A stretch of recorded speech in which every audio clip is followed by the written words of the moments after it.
Bible గ్రంథంలో ఒక అద్భుతమైనటువంటి గ్రంథం 66 పుస్తకాల్లో ఎస్తేరు గ్రంథములో ఒక గొప్ప సంఘటన మనం చూస్తున్నాం అన్నమాట. మనము వాళ్ళు చేసినటువంటి 3 రోజుల ప్రార్థనకి దేవుడు చాలా జవాబు, అద్భుతమైన జవాబు ఇచ్చాడనమాట. దేవునికి స్తోత్రాలు చేద్దాం. హల్లెలూయా. మనము 8వ అధ్యాయం చదివితే, ఈరోజు మనం 8వ అధ్యాయం చదువుకుంటే గనక అందులో దాదాపుగా 8 అద్భుతాలు, వాళ్ళ ప్రార్థనకు దేవుడు జవాబుగా 8 అద్భుతాలు చేశాడనమాట. 8వ అధ్యాయంలో మనకు 8 అద్భుతాలు ఉన్నాయి. వాళ్ళు చేసింది 3 రోజుల ప్రార్థన, కానీ దేవుడు వారికి ఎంతో శక్తివంతమైనటువంటి కార్యాలు దేవుడు చేసినట్టు 8వ అధ్యాయంలో స్పష్టంగా మనకు రాయబడింది. అందులో మొదటిది ఏంటంటే, చూడండి, మొదటి వచనం ఇలా చెప్పబడింది. చదవండి ఎవరైనా, మొదటి వచనం చూడండి. రాజైన అహష్వేరోషు యూదులకు శత్రువుడైన హామాను ఇంటిని రాణి అయిన ఎస్తేరునకిచ్చెను. దేవునికి స్తోత్రాలు చెప్పండి. హల్లెలూయా.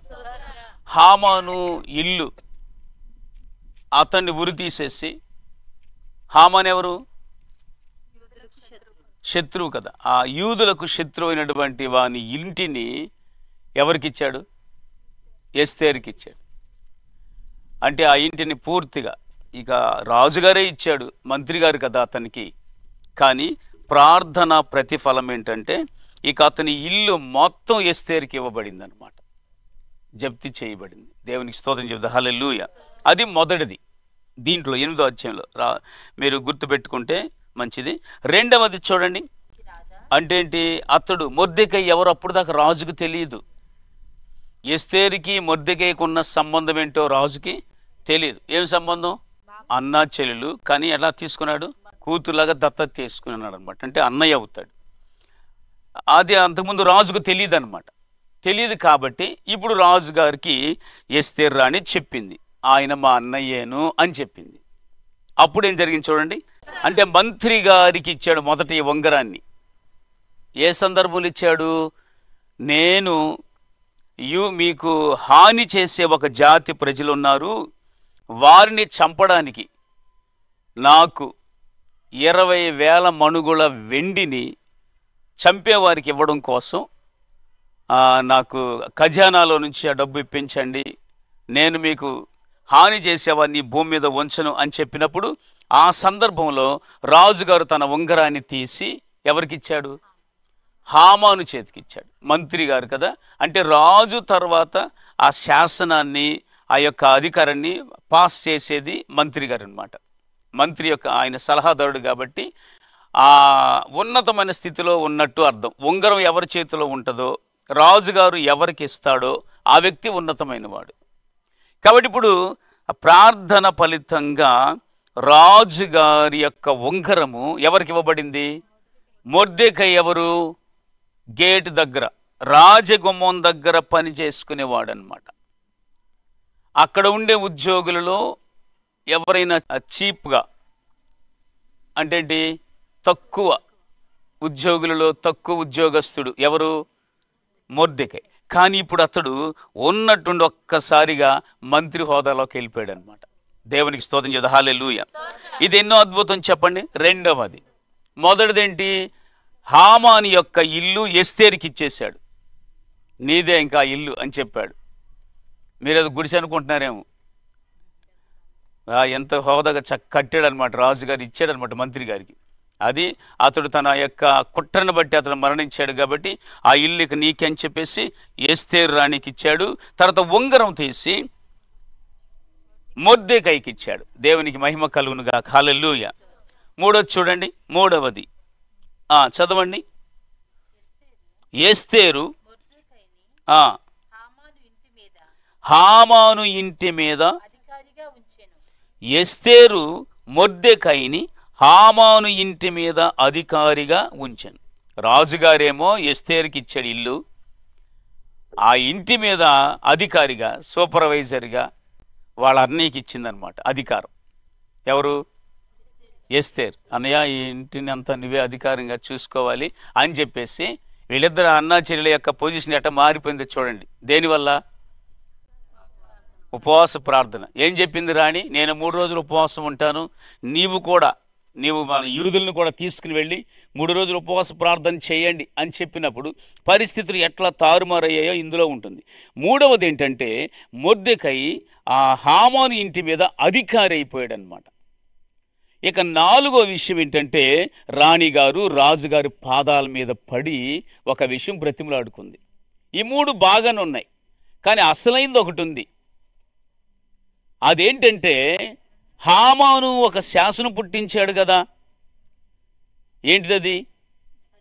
12వ నెల 13వ తారీఖు యూదులందరూ చిన్నపిల్లలతో సహా చంపివేయబడాలి. పురుషులు, స్త్రీలు 127 సంస్థానాల్లో ఉన్న ప్రజలందరూ కూడా చనిపోవాలి. ఏ ప్రజలు? యోధా ప్రజలందరూ చనిపోవాలి అని చెప్పేసి, ఇది రాజాజ్ఞ అని చెప్పేసి రాజుగారు ఉంగరం ముద్ర వేసి పంపించాడు కదా. అది రద్దు చేయమని అడుగుతుంది అన్నమాట. చూడండి, తర్వాత వచ్చిన చదవండి. 3వ వచనం. మరియు ఎస్తేరు రాజు ఎదుట మనవి చేసుకొని అతని పాదముల మీద పడి అతడు యూదులకు విరోధముగా తలంచిన యోచనను వ్యర్థపరచుడని కన్నీళ్లతో అతన్ని వేడుకొనగా రాజు అంటే నీ మనవి అంగీకరిస్తున్నాను అని చెప్పేసి బంగారు దండము ఎత్తాడనమాట. రాజుగారి కాళ్ళ మీద పడి ఆ శాసనం, ఆ హామాను చేసిన దాన్ని వ్యర్థపరచండి, ఆ శాసనం కొట్టేయమని. ఆ తర్వాత వచ్చిన చదువు అర్థమవుతుంది. ఎస్తేరు లేచి సమ్మతి అయిన ఎడల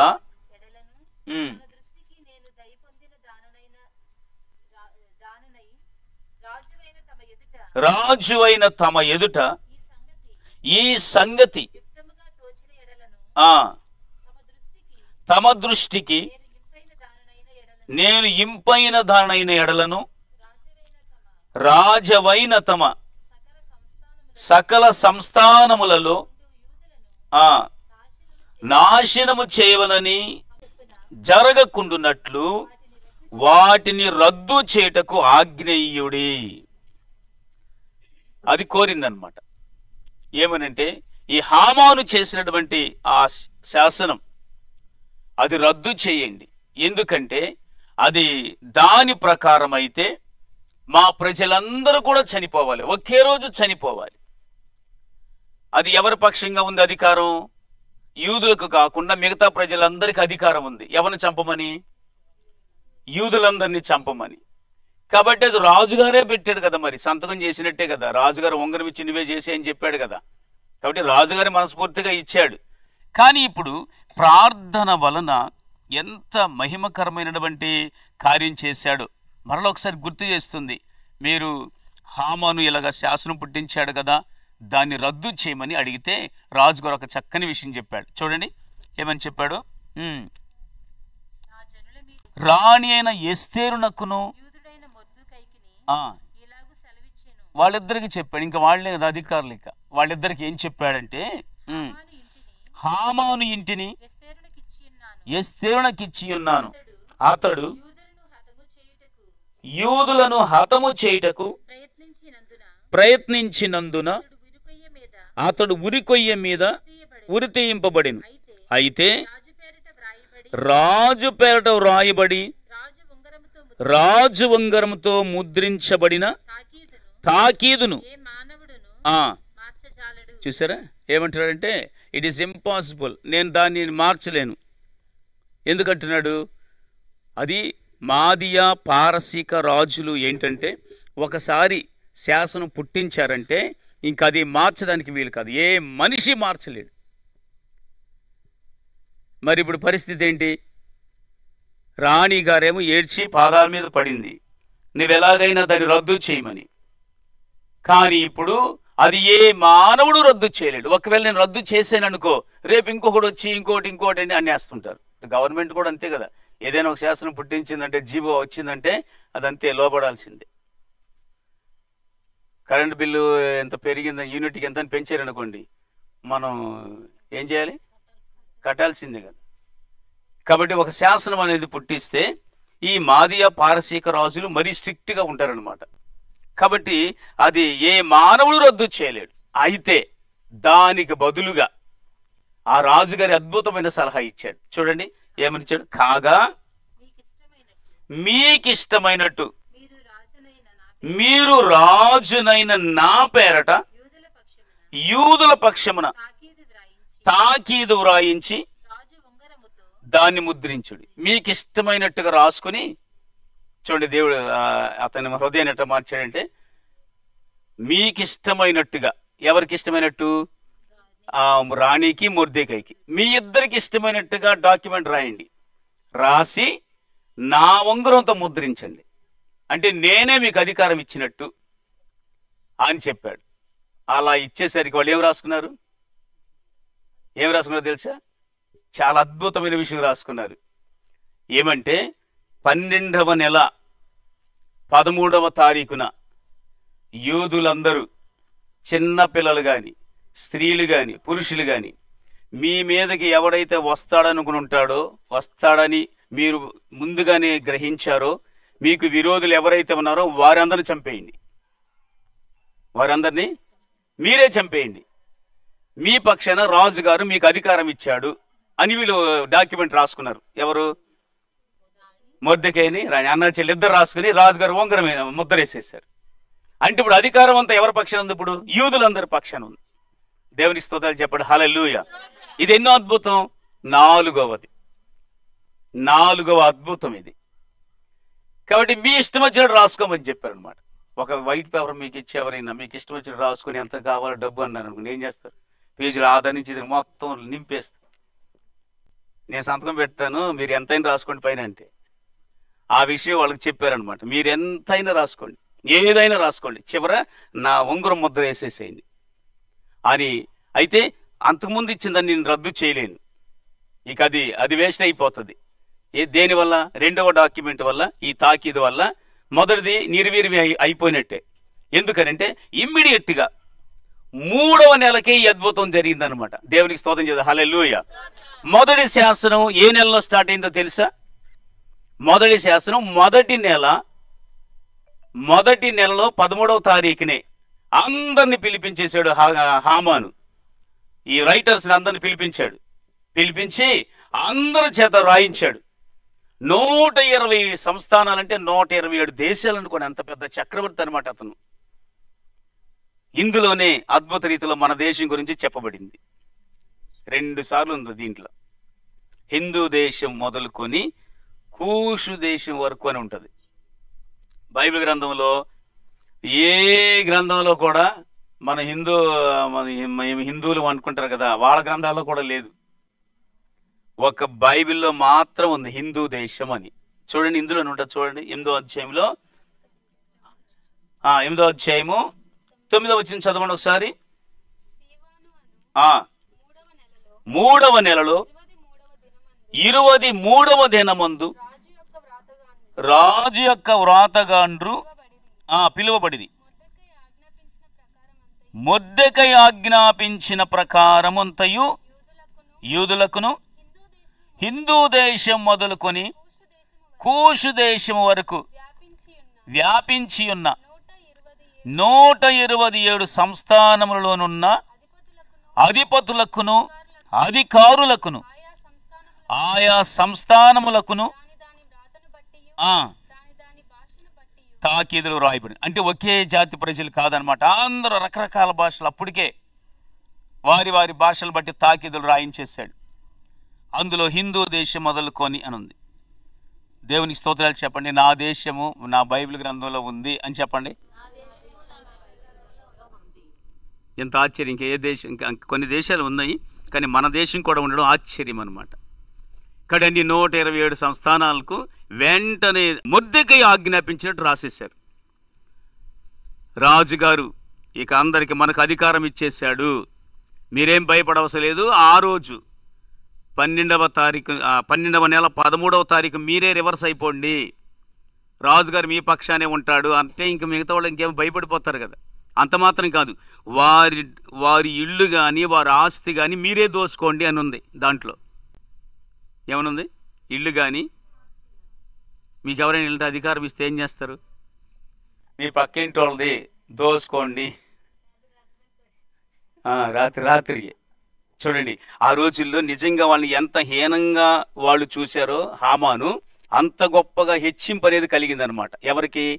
యూదులందరికీ. దేవునికి స్తోత్రం చేద్దాం, హల్లెలూయా. కాబట్టి ఈ అద్భుతమైనటువంటి విషయం ఏంటంటే, 5వది ఇక్కడ హామాను రాసినటువంటి శాసనం మొదటి నెల చూడండి, ఉంటుంది కదా, 3వ అధ్యాయం 12వ వచనం చూడండి. మొదటి నెల 13వ దినమందు. వారికి ఒక సెంటిమెంట్ ఉంది హామానుకి. 13 మొదటి నెల 13వ తారీఖు అందరినీ పిలిపించాడు. 12వ నెల 13వ తారీఖు యూదులందరూ చచ్చిపోవాలి. సంవత్సరం గ్యాప్ ఇచ్చాడు. అంతా కూడా వాళ్ళు ప్రచారం చేయాలన్నమాట. అయితే ఇది ఎప్పుడు జరిగింది? మరలా శాసనం, మరలా 2వ శాసనం ఎప్పుడు వచ్చింది?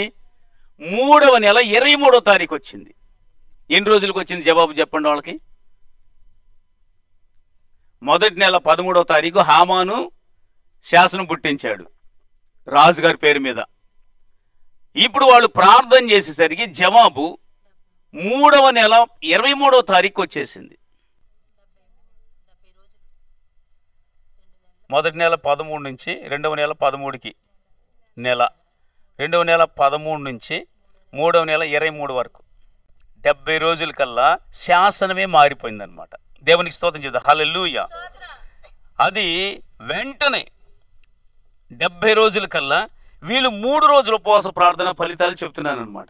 ఏం జరిగింది అనేది చెప్తున్నాను. ఈ ఎస్తేరు గ్రంథంలో ఎంత మహత్కారం. ఎర్ర సముద్రం చీలిన దానికంటే కూడా వీళ్ళకి ఆ బాధ ఎక్కువైపోయింది కదా. ఒక్కడు కూడా మిగిలడు యూదుడు, ఒక్కడు కూడా మిగిలడు. పసి పిల్లను కూడా చంపేయమనుంది, అంత కోపంతో పుట్టించాడు శాసనం. స్త్రీలు కానీ పురుషులు కానీ ఒక్కరు కూడా మిగలకూడదు, అందరూ ఒకే రోజు చచ్చిపోవాలి. అప్పుడు ఎంత బాధ ఉంటుంది చూడండి. ఇశ్రాయేలు ఎర్ర సముద్రం దగ్గర ఎంత ఏడ్చుకున్నారో.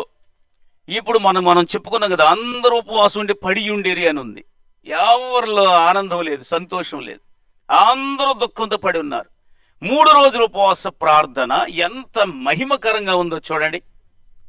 శాసనమే మార్చవలసి వచ్చిందనమాట. దేవునికి స్తోత్రం చేద్దాం, హల్లెలూయా. రద్దు చేసేది వేరు, రద్దు చేయకుండా మరలా ఇంకొకటి పుట్టించడం వేరనమాట. రద్దు చేయడం కంటే కూడా ఇంకో శాసనం పుట్టించడం గొప్ప విషయం ఇది. కాబట్టి వెంటనే వారు అంచెగాండ్రు అంటే అది రాసిన వాళ్ళు, తర్వాత రాజుగారు గుర్రాలు వారికి ఇచ్చారంట. ఆ కోటలో కొన్ని గుర్రాలు పెంచుతున్నారంట. ఆ గుర్రాలను పిలిపించి, ఆ గుర్రాలను తెప్పించి ఈ మనుషులందరూ వాటి మీద ఎక్కించేసి 127 సంస్థానాలకు అర్జెంటుగా పంపించండి అని త్వరగా బయలుదేరి అని ఉంటుంది చూడండి. అక్కడ వాళ్ళు త్వరగా బయలుదేరారంట. త్వరగా బయలుదేరి అని ఉంటుంది. వారు అద్భుత రీతిలో అతి వేగముగా బయలుదేరని ఉంది. 14 వచ్చిన చూడండి ఒకసారి. 14 వచనం. పెంచబడిన అంచెగాండ్రు రాజు మాట వలన ప్రేరేపింపబడి అతి వేగముగా బయలుదేరి. దేవుడు వెంటనే అది అంత స్పీడ్గా జరిగేటట్టుగా చేశాడనమాట. సమయం దగ్గర పడిపోతుంది కదా, అందుకని వేగంగా వెళ్ళిపోవాలి. ఇది అందరికీ ప్రచారం చేయాలి. అంటే ఆ రోజులు ఇప్పుడులాగా వెంటనే ఏమీ లేదు కదా, సోషల్ మీడియా లేదు, ఇంకా మీడియా అంటే అక్కడ ఏమీ లేదు కదా అప్పుడు ఆ రోజుల్లో. కాబట్టి ఆ గుర్రాల మీద వీళ్ళని పంపించేసి 127 సంస్థానాలకి తాకీదులు పంపించేయండి అని చెప్పి రాజుగారు పంపిస్తే అతి వేగంగా దేవుడు తలుచుకుంటే ఏదైనా త్వరగానే జరుగుద్ది. దేవునికి స్తోత్రం చెప్తా, హల్లెలూయా. అప్పుడు దాకా మనం ఏం చేయాలి? మనం తొందరపడకూడదు. మనం చేయాల్సింది ఒక్కటే, మనం ప్రార్థన చేయాలి. వాళ్ళు 3 రోజులు ఉపవాస ప్రార్థన చేస్తే కార్యం త్వరపెట్టింది దేవుడు అనమాట. కాబట్టి మనం తొందరపడకూడదు, మనం త్వరపడకూడదు. మనం ప్రార్థన చేయాలి, దేవుడు త్వరపడతాడు ఆ కార్యం త్వరగా జరగాలని. ఆ కార్యం త్వరగా దేవుడు జరిగిస్తాడు. దేవునికి స్తోత్రం చేద్దాం. హల్లెలూయా. కాబట్టి ఇన్ని ఆశ్చర్య కార్యాలు ఇప్పుడు ఎన్ని చెప్పుకున్నాం చెప్పండి? 5. చూడండి, 15వ వాక్యం చదవండి. 15వ వాక్యం. ఆ తాకీదు షూషన్ కోటలో ఇవ్వబడింది అనమాట. అన్ని అయిపోయింది, ఆఖరికి షూషన్ అనేటువంటి ప్లేస్ అనమాట, అది హెడ్ క్వార్టర్ అనమాట. అక్కడ కూడా ఇవ్వబడింది. అక్కడ రాజుగారు ఉంటాడు, మొర్దెకై, ఎస్తేర్ అని వీళ్ళందరూ ఉండే ప్రదేశం అనమాట. అది హెడ్ క్వార్టర్ అనమాట, ఢిల్లీ లాగా. అప్పుడు మొర్దెకై ఊదా వర్ణమును తెలుపు వర్ణమును గల రాజవస్త్రమును, బంగారపు పెద్ద కిరీటమును, అవిసెనారతో చేయబడిన ధూమ్ర వర్ణము గల వస్త్రములను ధరించుకొనిన వాడై రాజసముఖము నుండి బయలుదేరెను. అందు నిమిత్తము షూషను పట్టణము ఆనందించి సంతోషముందెను. దేవునికి స్తోత్రం చెప్పండి. హల్లెలూయా. అంటే అతని డ్రెస్ కూడా మారిపోయింది. అంతకుముందు రాజగుమ్మం దగ్గర సాగిలపడి ఉండాలి, అక్కడ గోనె పట్ట కట్టుకున్నాడు. గోనె పట్ట విడిపించి దేవుడు సంతోష వస్త్రం ఇచ్చాడు. అది ఏ వస్త్రం? రాజవస్త్రాలంట. పెద్ద కిరీటం పెట్టుకున్నాడంట. రాజుగారి పర్మిషన్ ఇచ్చాడు, పెద్ద కిరీటం పెట్టండి ఇతనికి, నా ప్రాణాన్ని కూడా కాపాడాడు అని చెప్పి ఉంగరం పెట్టి, పెద్ద కిరీటం పెట్టి, రాజవస్త్రాలు, సన్న నార బట్టలు, ఫైన్ లినెన్ క్లాత్స్ అన్నమాట, రాజవస్త్రాలు ధరింపజేసి అలా అద్భుతంగా కోట నుంచి బయటకు వచ్చాడంట. బయటకు వచ్చేసరికి పట్టణం అంతా అతను చూసి ఆనందించిందంట. ఈర్ష్య పడల, అసూయ పడల. అతను కట్టుకున్న బట్టలను బట్టి కానీ, అతడు చక్కగా పెట్టుకున్న కిరీటాన్ని బట్టి కానీ ఎవరూ అసూయ పడలేదంట. ఎందుకంటే నిజంగా వీళ్ళ దేవుడు ఎంత గొప్ప కార్యం చేశాడు. గోనె పట్ట కట్టుకున్న వాడిని దేవుడు రాజవస్త్రాలు ధరింపజేశాడని ఆ పట్టణం అంతా సంతోషించారంట. దేవుని గట్టిగా స్తోత్రాలు చెప్పండి. హల్లెలూయా. ఇది ఎన్నో అద్భుతం? 6వ అద్భుతం. అంటే బట్టలు మార్పిస్తాడని బైబిల్ గ్రంథం చెప్తుంది. ఉల్లాస వస్త్రము నాకు ధరింపజేశాడు, నా గోనె పట్ట విడిపించి ఉల్లాస వస్త్రము ధరింపజేశాడు. నా దేవుడు నా స్థితిని మార్చాడు, అతని ఉద్యోగాన్ని మార్చేశాడు, అతని స్థితిగతుల్ని మార్చేశాడు. అతడు చేసింది ఏమీ లేదు. వాళ్ళ కూతురికి బాగా సివియర్గా వార్నింగ్ ఇచ్చాడు. నువ్వు కానీ ఈ సమయంలో నువ్వు సహాయం కొరకు వెళ్ళకపోతే మాకు దేవుడు వేరొక దిక్కు నుండి సహాయం వస్తే. అంత మాత్రం కాదు, ఉపవాసం ఉండి ప్రార్థన చేశాడు. యూదులందరినీ పోగుపెట్టేశాడు, అందరినీ ప్రార్థన చేయమని చెప్పాడు. ఈ ప్రార్థన వలన అందరూ ఆనందించారు. ప్రాముఖ్యంగా షూషన్లో ఉన్నటువంటి ప్రజలందరూ కూడా ఈ మొర్దెకైని చూసి ఆనందపడిపోయారు. అతడు ఏం చేశాడు? ప్రార్థన చేసి, ఇంకేం లేదు. అతను గొప్పతనం ఏంటి? ఏ ప్రార్థన? ఉపవాస ప్రార్థన, ఫాస్టింగ్ ప్రేయర్. ఎంత శక్తివంతమైంది చూడండి. అన్ని కూడా స్థితిగతులన్నీ మార్చేశాడు దేవుడు. తర్వాత చదవండి కింద వాక్యము ఏమనుందంటే, మరియు యూదులకు క్షేమమును ఆనందమును సంతుష్టియు ఘనతయు కలిగింది. ఇది 7వది. యూదులందరికీ ఘనత వచ్చేసింది. ఎందుకు వచ్చింది చెప్పండి? అబ్బా, వీళ్ళ దేవుడు ఎంత గొప్పవాడో, శాసనమే మారిపోయింది, వారికి ఘనత కలిగింది. అందరిలోకి హీనంగా ఉండేవాళ్ళు అక్కడ ఈ హామాను వల్ల. ఆ జాతి ప్రజలు మంచోడు కాదు అని వారిని రాజుగారికి వ్యతిరేకంగా ప్రవర్తిస్తుంటారు వాళ్ళు అని చెప్పి హీనంగా చూశాడు. కానీ దేవుడు వారిని ఈ ప్రార్థన ద్వారా ఏం చేశాడు చెప్పండి? ఘనత, ఆనందము ఏం కలిగింది చూడండి. వాళ్ళకి సంతోషము, సంతుష్టి, ఘనత, క్షేమము కలిగింది. అందరి క్షేమం, ఎంతో భద్రంగా ఉన్నారనమాట వాళ్ళు. దేవుడు చెప్తున్నాడు కదా, యోబు కూడా ప్రార్థించినప్పుడు దేవుడు అతని ఇంటి చుట్టూ ఏమేశాడు? కంచె వేశాడు. క్షేమం అనే దేవుడిస్తాడు ప్రార్థించే వాళ్ళకి. ప్రార్థన చేయి వారికి క్షేమం ఉంటుంది, ఆనందం ఉంటుంది, అలాగే ఘనత కూడా కలుగుతుంది. వాళ్ళు తగ్గించబడడం, హీనంగా ఉండడం అనేది ఉండదు. ప్రార్థన చేసేవారికి దేవుడు ఎప్పుడు కూడా ఘనతను కలగచేయువాడుగా ఉన్నాడనమాట. మీరు ప్రార్థిస్తే దేవుడు మీకు ఏమిస్తాడు? ఘనతను కలగచేస్తాడు. ఎక్కడ వాళ్ళు అవమానించబడ్డారో, ఎక్కడ హీనంగా చూడబడ్డారో అక్కడే దేవుడు వారిని హెచ్చించాడు. చెప్పండి, ఇది ఎన్నో అద్భుతం అని చెప్పాను? 7వ. తర్వాత చదవండి, తర్వాత వచ్చిన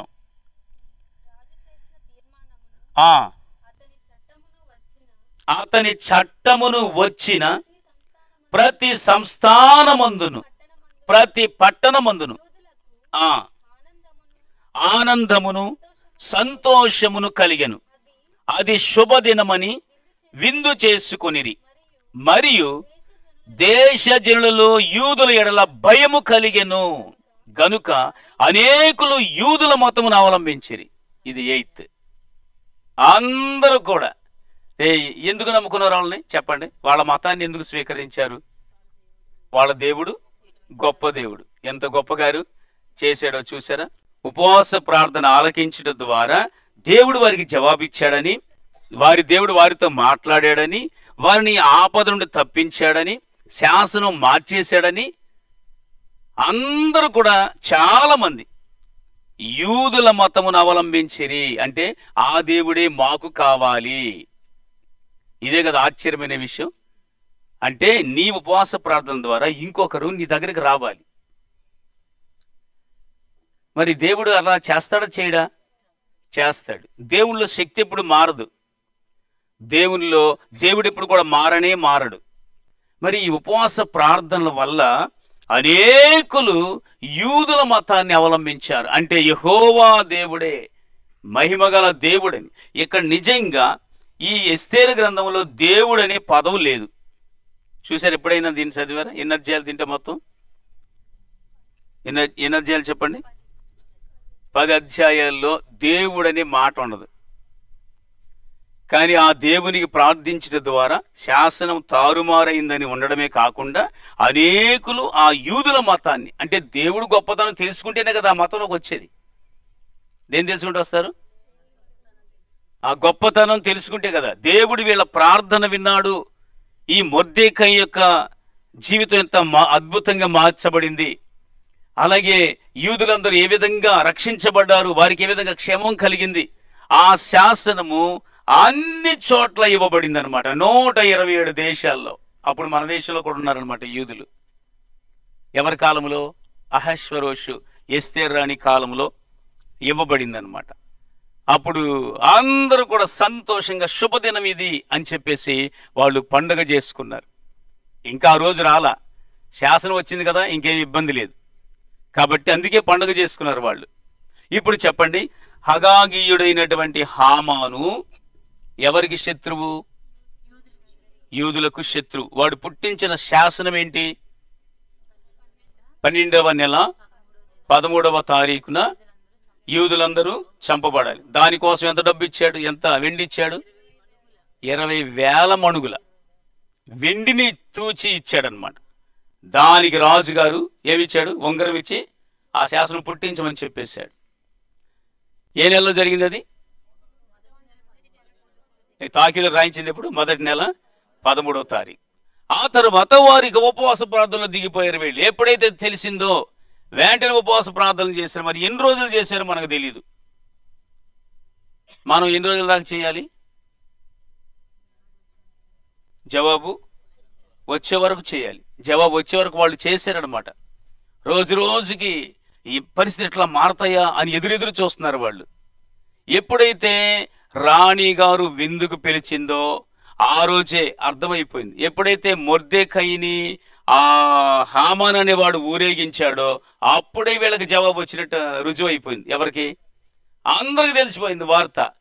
ఈడు ఇప్పుడు అవమానించబడ్డాడు హామాను. ఆ రోజే తెలిసిపోయింది వీడి పని అయిపోతుంది, దేవుడు కార్యం చేస్తాడని. ఆ తర్వాత మరుసటి రోజు అతడు ఉరి తీయించబడ్డాడు. ఉరి తీయించబడేసరికి ఇక అతడు చేసిన చట్టం అట్లాగే ఉంది. మనిషి అయితే లేడు. మనిషి లేకపోయినా చట్టానికి చాలా అధికారం ఉంది. అదే కదా రాజుగారు అన్నాడు, నేను మార్చలేను అని చెప్పాడు. దేవుడు మనిషిని లేకుండా చేశాడు, చట్టము కూడా దేవుడు నిర్వీర్యం చేసేసాడు. ఈ 8వ అధ్యాయంలో మొత్తం 8 అద్భుతాలు మనం చూసాం. ఇక్కడ ఈ 8 అద్భుతాలు కేవలం 3 రోజులు ఉపవాస ప్రార్థన అన్నమాట. ఉపవాస ప్రార్థన వలన దేవుడు ఎంత మహిమగల కార్యం చేశాడు. అందరికీ సంతోషం వచ్చేసింది. యూదులందరికీ సంతోషం. మా దేవుడి గొప్ప కార్యం చేశాడు. కాబట్టి దేవుని పిల్లలారా, మనందరం కూడా ఉపవాస ప్రార్థన చేయుట ద్వారా శత్రువు అయినటువంటి సాతాను నీ దగ్గర ఉండకుండా వెళ్ళిపోతాడు. నీ ప్రతి సమస్య నుండి కూడా దేవునికి విడుదల ఇస్తాడు. 8 కాకపోతే ఎన్నైనా చేస్తాడు మన దేవుడు. దేవునికి స్తోత్రం చెప్పండి, హల్లెలూయా. కాబట్టి దేవుడు హెచ్చించినట్లుగా ఆ పట్టణంలో ఎంత అవమానించబడ్డారో అంత గొప్పగా హెచ్చించబడ్డారు కేవలం ఉపవాస ప్రార్థన. అందుకని ఉపవాస ప్రార్థన చెయ్యండి, మీరు తరచుగా చేయండి. ఎప్పుడు అవసరమైతే అప్పుడు చేయండి. అప్పుడప్పుడు తరచుగా ప్రకటించుకోవాలన్నమాట, ఈరోజు నేను ప్రార్థన చేయాలి అని. దేవునికి స్తోత్రం చెబుతా, హల్లెలూయా. మనం ఉపవాసం ఉండి ప్రార్థించుట ద్వారా మరి ఇక్కడ ఈ ఎస్తేరు గ్రంథం అనేది, ఎస్తేరు అంటే ఒక సంఘానికి గుర్తు అన్నమాట, ప్రార్థనా సంఘానికి గుర్తు. ఎస్తేరు అంటే ఉపవాస ప్రార్థన. అలా ప్రార్థించిన ప్రతి వారికి దేవుడు ఇలాంటి కార్యాలన్నీ చేస్తాడు. మీ జీవితంలో కూడా ఇలాంటి అద్భుత కార్యాలు దేవుడు జరిగించునుగాక. ఆమేన్. ప్రార్థన చేసుకుందాం.